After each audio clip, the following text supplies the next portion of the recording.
on. So that will be launched. But just within that plan, there's a lot of development that we want to have done in Heideveld. But if I speak from my own personal point of view, is especially the youth. The youth have, there's no recreation, there's no opportunities, and we need to offer development and upliftment to our youth in Heideveld. The one thing that I'm going to ensure about is that the economic development, we need to invest in our youth. And that is where I'm going to make sure that the departments come in, so where they can create cooperatives and they are then able to sustain their own families, because give hope back, because there is hope. And my organization is called Hope for the Future. So there is hope. There is opportunities. It's to bring that opportunities to Heideveld, because the government has invested all over, so nationally, and they've made opportunities available. One of the focus would be the youth, the other sectors as well. So the development also be for a market type of thing, and registering women-owned business and men, die plumbers, die wat die kosistes bak, die wat die roeties verkoop, die wat die takeaways het. So we build our own economy in Heideveld. Get them registered, get them the support, give them the support. And in so doing, we don't need to run to the malls. Yes. I have my own boutique and I'm part of the clothing bank. That is one of the things that I'm going to bring into Heideveld. Hulle kan hulle eie market it. They can open up their own boutique. They can sell their own clothing. Then there's the tab, the appliance bank for men too. My cat wants to join in. So it's for the men too. So invest in them. So many of them became dropouts at school. But the appliance bank invest in people like that. You don't need to be a youth. You can be 40, 60 years old.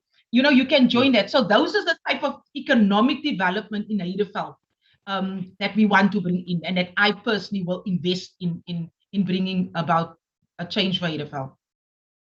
How are you going to deal with bringing unity in the different wards, because you serve different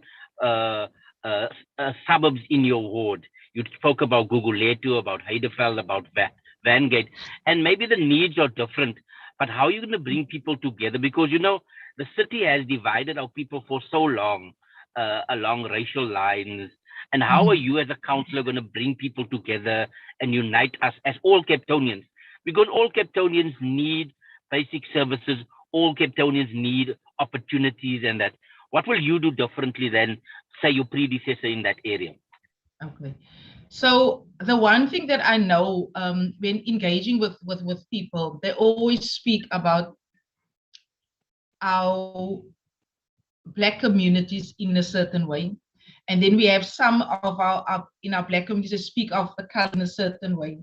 We have affluent areas where they think that we are less than them because they live in Welcome and Vanguard Estate.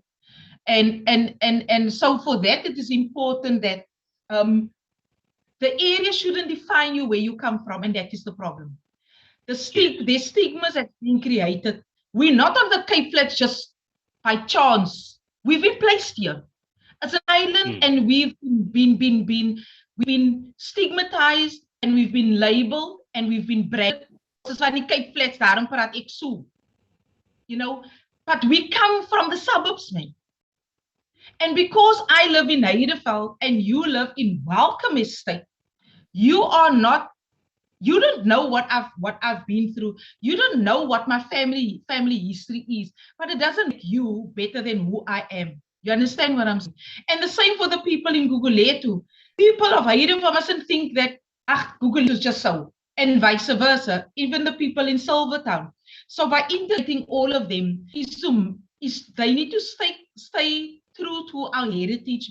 Heritage is important. We celebrated heritage now just last week.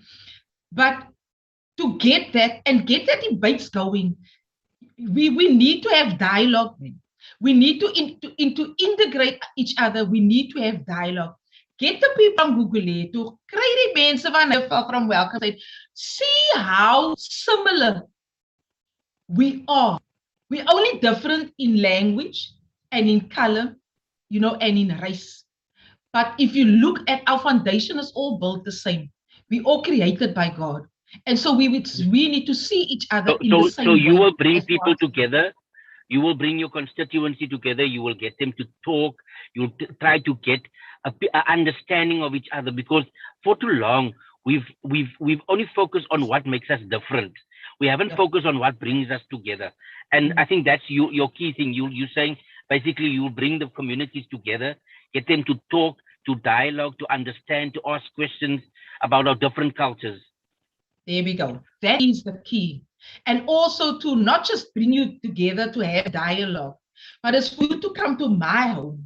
I go to your home, and you know, that type of thing. So you can see your lifestyle is not necessarily done to mine. Your home is bigger. You've got bigger windows, you've got more bedrooms. But in principle, our homes are being built the same. Even though our heritage is different, but we Yeah, are but all also that thing about solidarity. How do we build? So even if I stay in a backyard in Heideveld and Mhm. you stay in a informal area in Guguletu, how do we show solidarity with our people instead of fighting with each other about the scarce resources? How do we build? You know what solidarity is? What's Afrikaans word? Coming together. I support you. You Yes. support me. Yes, if you look at this, if you look at the backyard dweller, and Hmm. if you look at the squatter, their living conditions is exactly the same. They're not living in their own home. Yes, it is. Hmm. They make that walkie or the Wendy, they make it their own home, but their living conditions is exactly the same.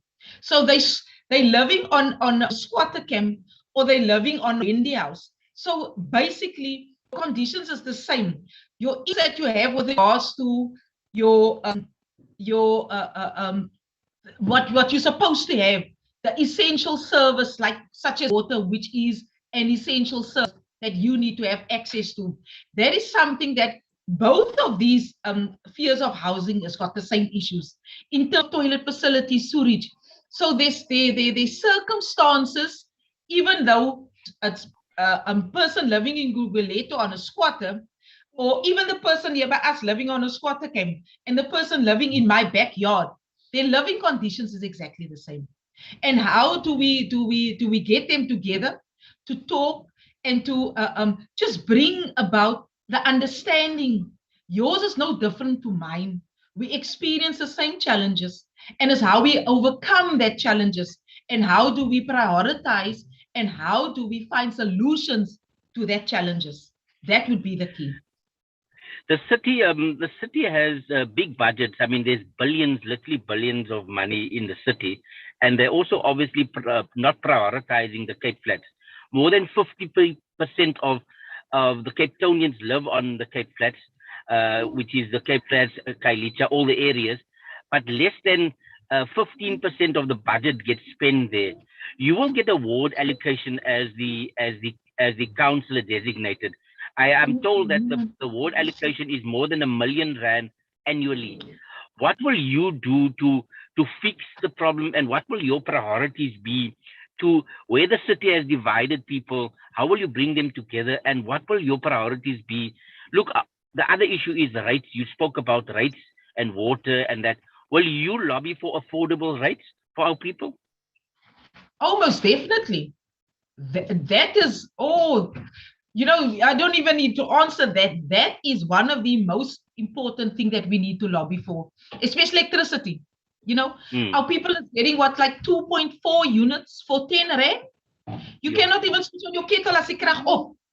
So the electricity and affordable electricity, whatever services that we as our people who's living in our poorest communities, that is what I would lobby for.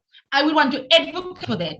I would get the ANC comrades to come in support of them trying to build a plan, get a plan of action going forward, so we can advocate for that. And I think that is what we need to do under our banner of the ANC, because the DA has played that racial card for far too long. They've Mm. been playing that this swart gevaar for far too long. Because I remember in our democracy, my father was afraid of that because that is part that they played. And I speak of 1994, going into the campaigning of that election, and still here today, that's the same thing. It's getting too old now. You know, we have embraced each other. We have accepted each other. Most of us in our communities have done that all across the country. But that is one of the things that I would want to advocate, is that the money that the city has, they need to spend it on us living in these poorest of poorest communities. We need to get people that's going to be the voice. You cannot go stand there and do your own thing. We need to lobby for the people that really is in dire need of these services on a lower scale, on a cheaper scale. So that's basically the transaction, the people's contract that you want. You want Heideveld to give you, lend them your vote, and then you will fight for them. So yes. In summary, what you're saying, you want Heideveld to stand behind you so that you, with all your other comrades in the city, can stand for our people, can get affordable rates for decent living, can have an indigent for the poor, those households that are pensioners. There's a lot of that the ANC do. We focus on pro-poor. So you're saying you're going to bring all your comrades together and you're going to serve our people to their advantage, to look at development, to look at opportunities. Yes. Those people that are saying that it's just a pipe dream and you won't be able to push it, what do you say to them? I'm already living my dream without being a counselor. You're serving already. You're doing already. Yes, because that is the dream that I had at the age of 12. I stood in Extension Road at friendly stores, and the baby there was Ishak and Elaine that worked in the shop. And I always had that, you know, wanting just to play a bigger role growing up when I'm older in Heideveld. So I'm already living my dream. So it's just that I feel that Heideveld is a community like no other community all over the Cape Flats. People don't understand it. We as a community can come together, especially our sporting fraternity is the one that brought our community together. And we will also, you know, use that in bringing our community together. But the one thing I want to say is that my dream is already being lived. I'm just going to live it on a bigger scale. And once I am chosen as a ward councillor, so I need to go out there and canvass for that. I need to go and advocate for myself, is to share this dream with each and everybody living within the ward. It's not about Heideveld. The dream needs to be shared. The vision needs to be shared. The vision needs to be understood. That the one other thing, Comrade Faiez, I just needed to also include there, is that we have children standing on our corners that is dropouts out of school. I've always asked the question, because that is one of my passions where it lies, where I want to invest in. And I'll share that was going to be part of my canvassing campaign, is to how do I, or did I as a mother think of why does that child stand on that corner? Why is that child being so disrespectful? Have I maybe look at the circumstances, at the situation and whatever? So that is also changing the narrative and investing, because they are our future leaders. So it's to help them love the dream, love their best life. So look, you've got just more than 30 days left. On the 1st of November, it's election day, and people will come out and vote, and there will be a winner and a loser in Heideveld.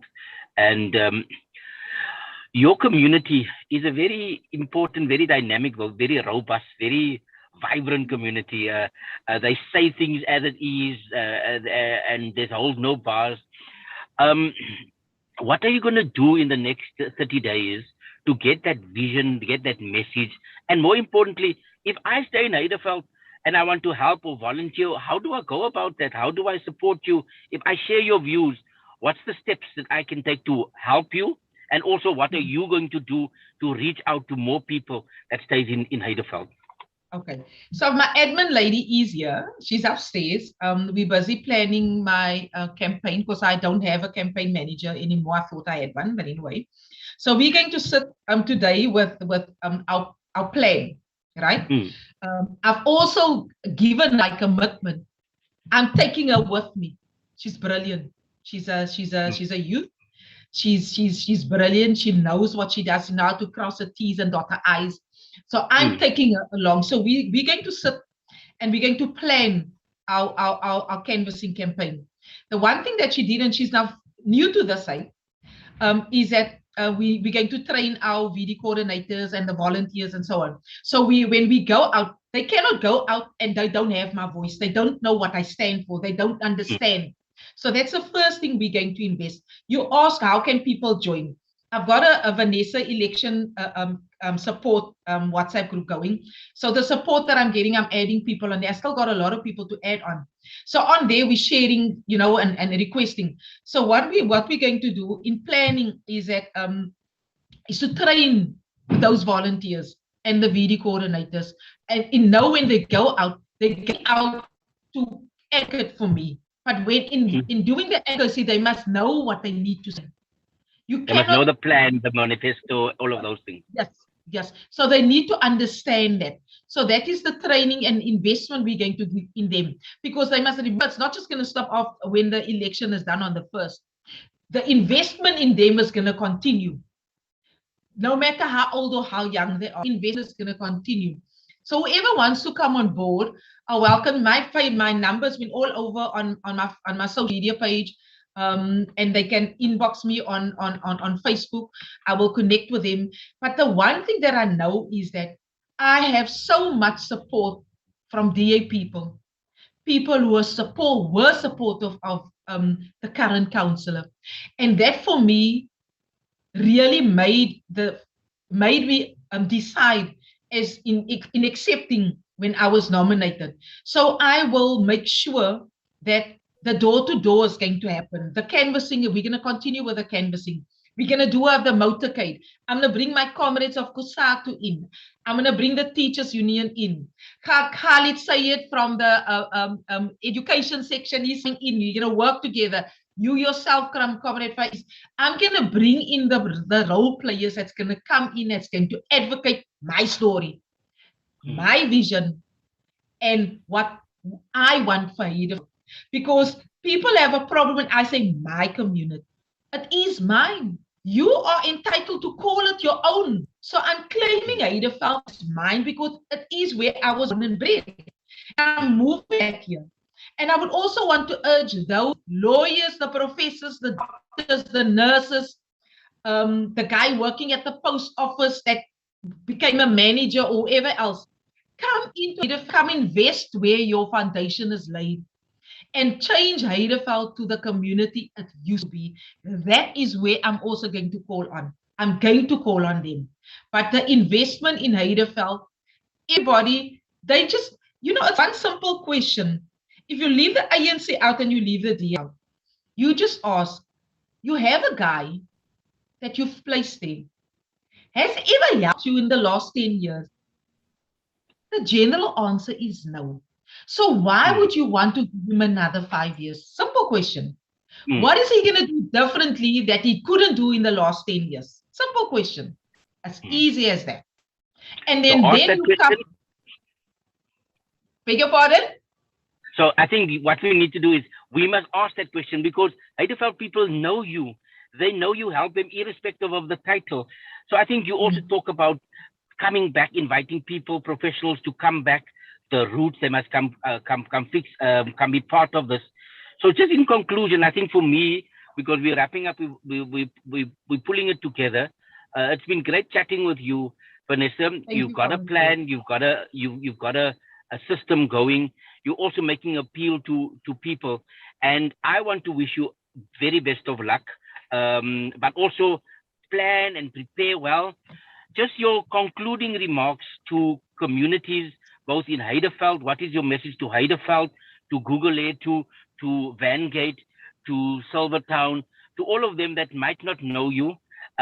What is the message to them that you want to give out to the young people that is not sure about this election, to the woman who's been single-headed households, what's the message to them? To the teenage pregnant person, what's the message to them about getting second chances? What is that message that you want to leave people with in your concluding remarks? Okay. So my message has been always and still is community first. You know, if you place yourself above everybody else, then you would have an expectation of what you want to achieve. So I'm not doing that. I'm putting the community above everything else. So if we place the community first in what you long for, don't stop dreaming. Don't stop hoping. Don't ever want to live your best life. Never stop dreaming about it. Know that, you know what? Hope is there. And hold on to that hope that there is a better life for all. And then I will go out and I will share that message. I will say that, look, change is inevitable and change needs to happen now.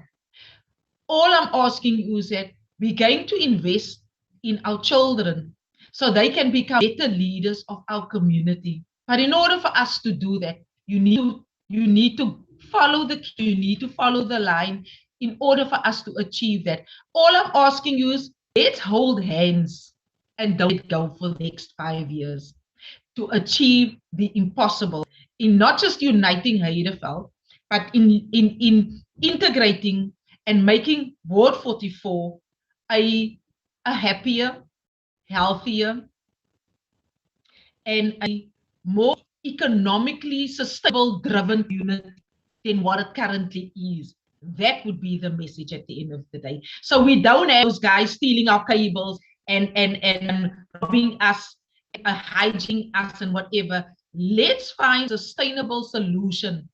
And this area, this ward, is big enough for all of us to live in peacefully and in harmony. Thank you. Thank you, Vanessa.